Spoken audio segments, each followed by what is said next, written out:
Buenos días, buenas tardes, buenas noches. Hola para todos.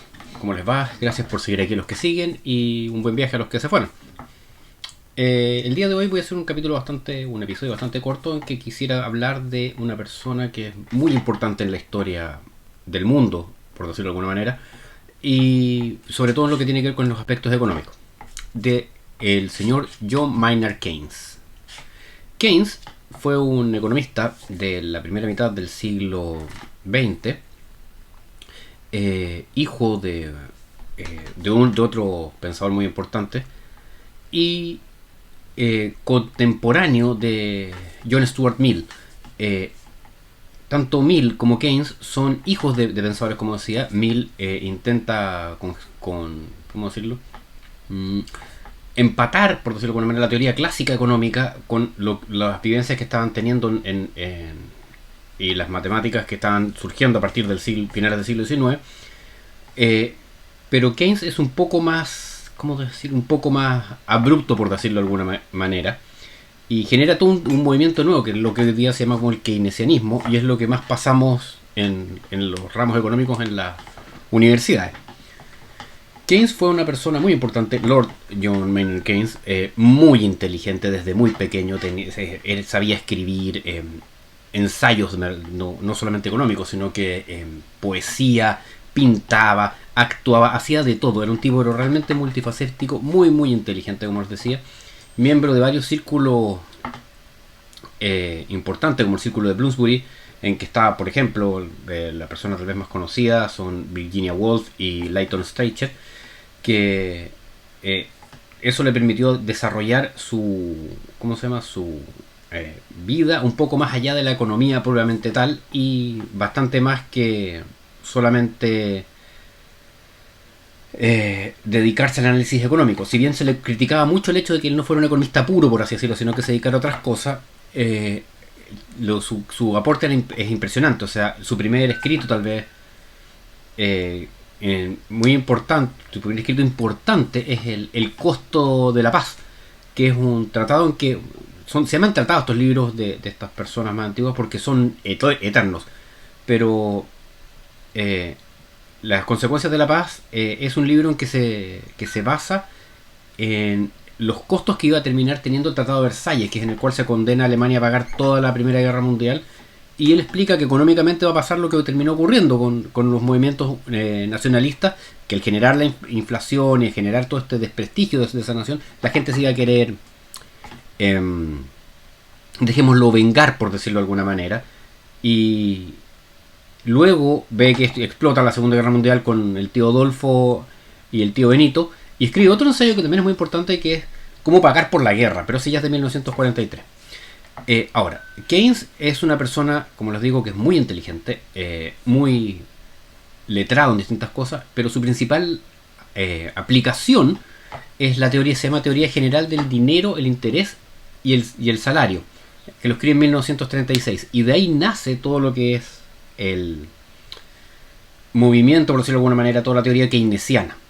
Una de las cosas más importantes de Keynes es que, como la mayor parte de estas personas, podemos decir, voy a hacer una comparación bastante brutal, pero para que entiendan la idea, Jesús no era cristiano, era judío.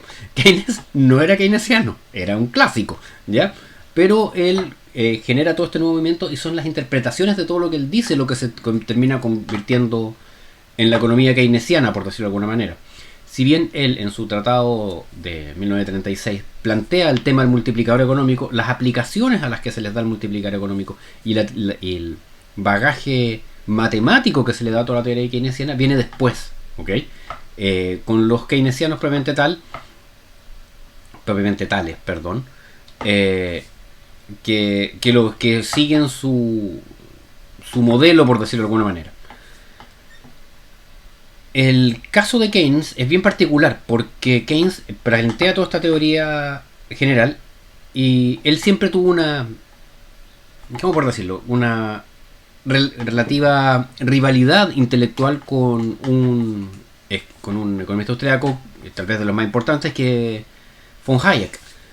Y von Hayek cada escrito que tenía, o cada paper, cada artículo que salía en la prensa que decía Keynes, von Hayek se lo criticaba del otro lado. Y cada escrito que tenía von Hayek, Keynes se lo refutaba por otro lado. Sin embargo, la teoría general no la refutó von Hayek. Y cuando uno ve el por qué no lo hizo, lo pueden buscar en YouTube, están los motivos. Dice porque es tan tonto lo que plantea Keynes que no valía la pena. Y en vez de ser von Hayek quien lo refuta, es... se me olvidó. Stiglitz. No es Stiglitz es hasta ahora. El autor de Economía en una elección. Y se me olvidó. Bueno, pero es otro economista austriaco. No de tanto peso como lo era Hayek. Y eso hace que Keynes, que la teoría general tenga tanto peso. ¿Por qué Keynes dice, o sea, Hayek dice que no hay que tomar en serio no lo toma en serio? Porque muchas de las teorías que plantea Keynes en la teoría general, sobre todo lo que tiene que ver con el trabajo, se habían planteado a finales del siglo XIX y se habían probado falsas, ya erradas. Ahora, Keynes tiene dentro de todas sus características una que es muy importante. Keynes, como les decía yo, no solamente era muy inteligente. Keynes se hizo rico en 10 años más o menos invirtiendo en la bolsa, rico en serio, y de hecho cuando él muere muy joven, muere el 44 si no me equivoco, 44, 43, él tenía una fortuna estimada más o menos en 12 millones de dólares de la época, lo que sería como tener hoy en día unos 120, 130 millones de dólares. Pero otra característica que tiene Keynes es que es político. Keynes era una persona de pensamiento político. De hecho, Lord Keynes era un miembro del Parlamento inglés.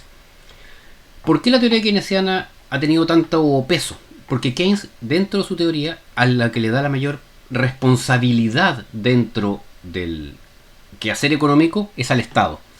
Todos los que han pasado a la teoría keynesiana saben que el multiplicador de la economía lo mueve el gasto de gobierno, no la inversión, no el consumo, el gasto de gobierno. A diferencia de los clásicos que decían que era la inversión, sobre todo los austriacos dicen que es la inversión, Keynes dice que es el gobierno. Y eso le otorga una herramienta muy poderosa al Estado. Y Keynes es después de Marx, es el mayor interventor, por así decirlo, de la economía. Y como entrega este análisis que es muy bueno, hay que reconocerlo, si los análisis de Keynes no son malos, y tiene razón en muchas cosas, no hay una verdad pura, por así decirlo. Los estados pueden tener un gran peso, no tanto como él pensaba en el tema del multiplicador. Hay ciertos ajustes que se han ido descubriendo con el tiempo. O sea, pensemos que esto fue en 1936, hace casi 100 años atrás. Y Keynes no tuvo tiempo para profundizar porque se murió a los 5 años. Y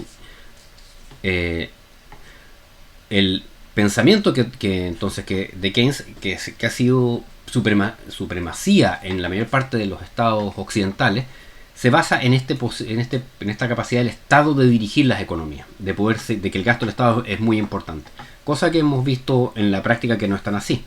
De ahí es donde durante un tiempo desaparece, por decirlo de alguna forma, el pensamiento keynesiano en finales de los 70, 80 y hasta la mitad de los 90, y ya en este siglo, por ahí por el 2005, empiezan a salir lo que se conoce como los neo-keynesianos, que empiezan a encontrar más evidencia que respalde la teoría matemática de Keynes y sus seguidores, que era el gran problema que tenían, porque la teoría austriaca o la teoría clásica analiza muy bien desde el punto de vista empírico, pero muy mal desde el punto de vista matemático. Cosa que a los matemáticos les duele la cabeza.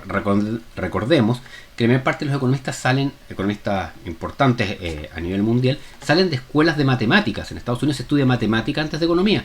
No como en el caso de Chile, que estudiamos administración y economía y de ahí se hacen posgrado en economía. No, allá la mayor parte son matemáticos, profesores de matemática propiamente tal. Entonces, este análisis matemático que no hacen la escuela austriaca es un poco visto menos, por decirlo de alguna manera, por la corriente principal. Pero la corriente principal hace muchos pensamientos, muchos modelos abstractos matemáticos que no se condicen con la realidad. Hasta los últimos 10, 12 años en que los modelos matemáticos pueden ser soportados por equipos computacionales con la suficiente cantidad de variables, ¿ya? Que era lo que decía en su momento von Mises y Hazlitt. Hazlitt era el de la economía en una lección que es el que refuta a Keynes. Y Hazlitt también lo decían, que el problema es que de la utilización matemática es que nunca puedes meter todas las variables dentro de un modelo. Entonces, como no puedes meterlas todas, no puedes nunca tener un modelo que sea ajustado realmente a la realidad. Como lo que pasa una vez más, estamos hablando de primera mitad del siglo XX, con el modelo de la competencia perfecta, que todos lo conocemos, pero sabemos que no ocurre. ¿Ya?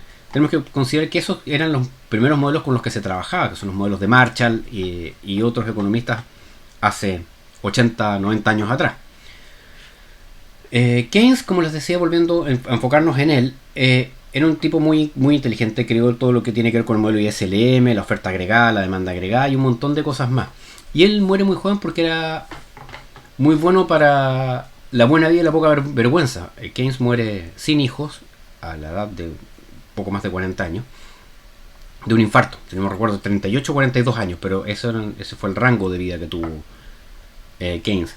Y después de que él fallece, comienza a explorarse bien todo lo que tiene que ver con el multiplicador de la economía y todos los desarrollos algebraicos y matemáticos que se van realizando, que los hace principalmente Paul Samuelson, que fue un tremendo economista también, pero ya de la segunda mitad del siglo XX.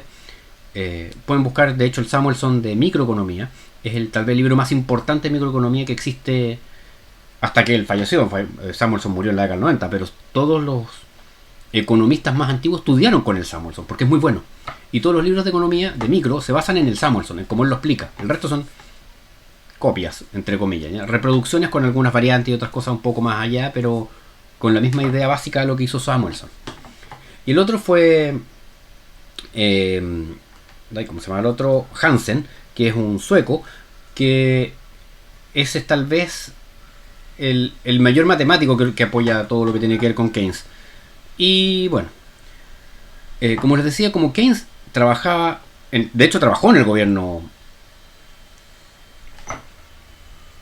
en el gobierno inglés hasta los 25 años,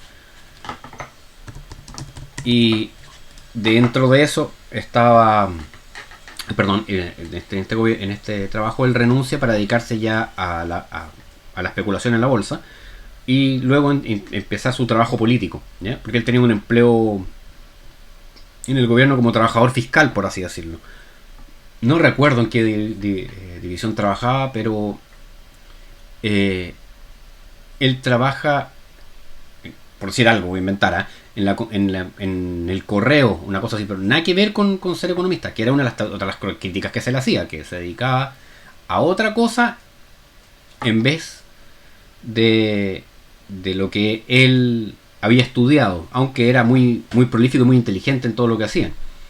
Ahora, hay que considerar que si bien Keynes es intervencionista, no es tan intervencionista como Marx. De hecho, el mismo Keynes lo refuta y dice que no puede aceptar lo que dice Marx, porque a final de cuentas los escritos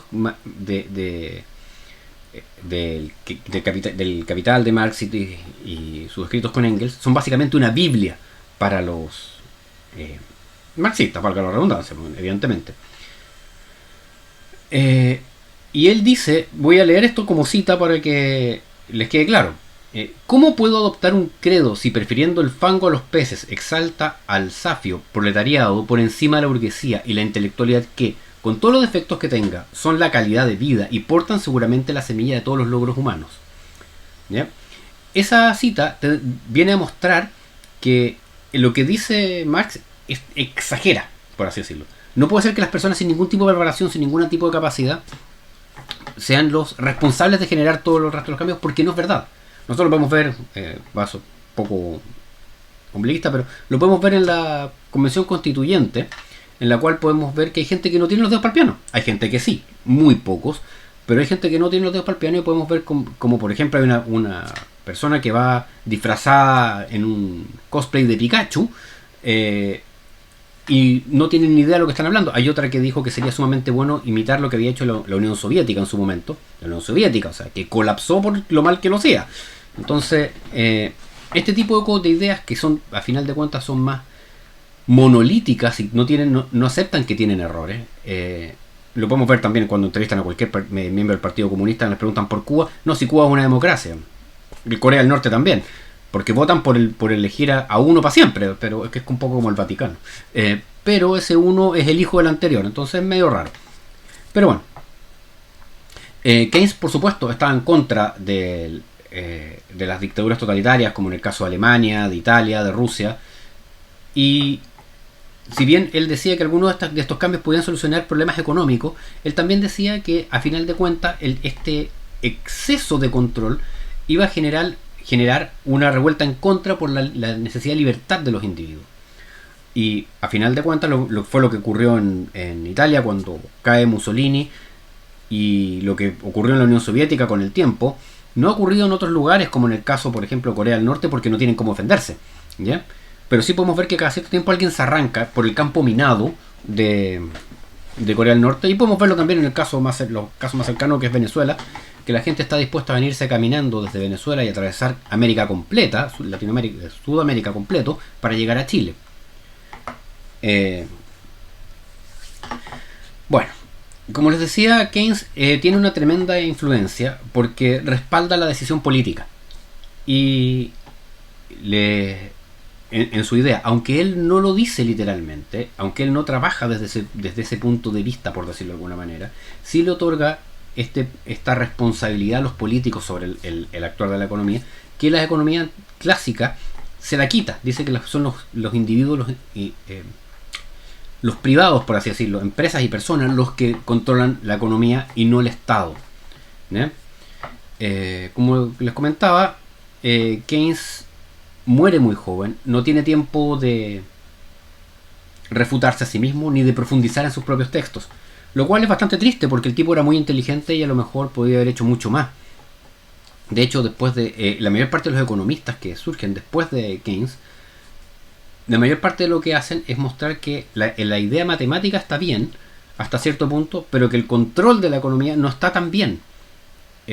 Nosotros lo vivimos aquí en Chile, o en Latinoamérica en general, con la CEPAL, cuando la CEPAL nos decía a todos que teníamos que hacer aplicar la industrialización por sustitución de importaciones, o ISI, en vez de hacer lo que habían hecho los otros países para tener éxito, como el caso más bullado en ese momento, que era Estados Unidos, y otros países más pequeños como Singapur, que actualmente es uno de los países más ricos del mundo, porque hizo exactamente lo contrario que hacía la CEPAL, que fue abrir completamente su frontera, eliminar todas las cosas que no fueran eficientes, y al final de cuentas lo que termina haciendo Singapur es básicamente lo que decía David y Ricardo: buscar las ventajas comparativas que tenía con el resto, y las que no tenía, suplirlas. Por ejemplo, el tema de la corrupción. Siendo uno de los países más corruptos del mundo en 1957, final, un poquito antes de 1960, el primer presidente crea un ente global, no global, un ente que no depende del Estado, que es como una policía contra la corrupción, y en el cual están bajo investigación constante todos los políticos, todos los empresarios, todos los miembros del gobierno, ¿cómo se llama? Trabajadores del gobierno, los trabajadores estatales, y se les revisa constantemente, todos los años se les hace una revisión exhaustiva de todas sus cuentas. Entonces cualquier cosa que no sepan explicar, que cómo lo compraron de su sueldo, pueden ser juzgados y pueden terminar presos, y presos en serio, con respecto por corrupción. Entonces tiene uno de los gobiernos menos corruptos del mundo, donde por ejemplo el año pasado o antepasado, lo vi en las noticias hace poco tiempo atrás, a un político, no sé, hablemos un político menor, no sé, un concejal, una cosa así, lo metieron preso 25 años y le quitaron la casa y los 2 autos que tenía, porque no pudo mostrar cómo los compró.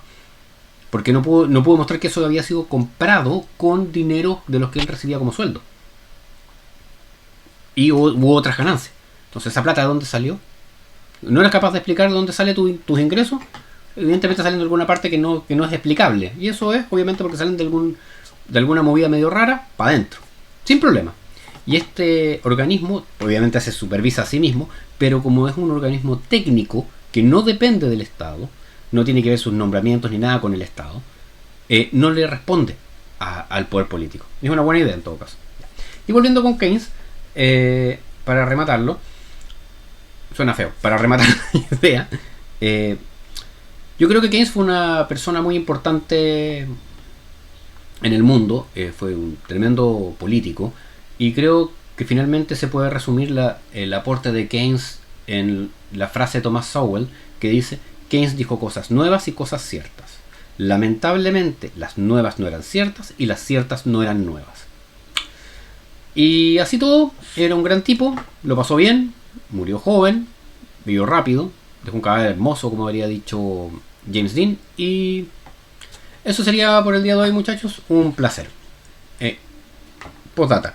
Les voy a dejar en la descripción de este video un link con el libro de la teoría general de Keynes para los que tengan ganas de leerlo, puedan avanzar. Y también les voy a dejar otro link con un libro que a mí me gusta mucho, que es el Landers y Kullander de la historia del pensamiento económico. Se los recomiendo 100% ese último, porque es entretenido. Está escrito entre comillas como novela y parte con los asirios más o menos y termina en el 2010, por ahí. ¿Bien? Entonces es bastante fácil de seguir. Un placer, como les decía, se cuidan y nos estamos viendo.